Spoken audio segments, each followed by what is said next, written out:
The Trump administration is trying to put pressure on Russia and Ukraine to finalize a peace deal. Negotiations are continuing today as Russia launched another strike overnight on Kyiv. Natalie Brand has the latest reaction from the White House.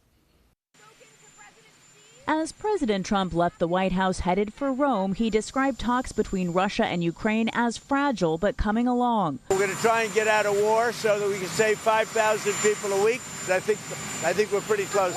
President Trump's special envoy, Steve Witkoff, is in Moscow Friday to meet with Russian President Vladimir Putin for a fourth time.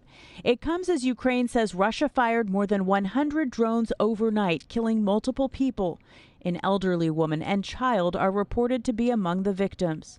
Just Thursday, President Trump called for Putin to stop the bombing and said the U.S. is putting pressure on Russia. He was asked what concessions Moscow is prepared to make. Taking the whole country, pretty big concession. A major sticking point in negotiations is Crimea, seized by Russia in 2014. In a new interview with Time magazine, President Trump said Crimea will stay with Russia. They made a decision. There wasn't a bullet fired. There was no fighting. There was no anything. They just handed it over. Now they say, well, can you get it back?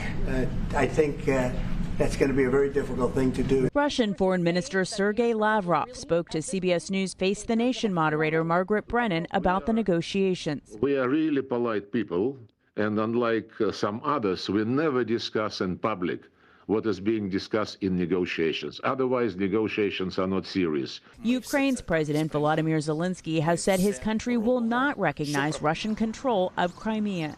Natalie Brand, CBS News, the White House.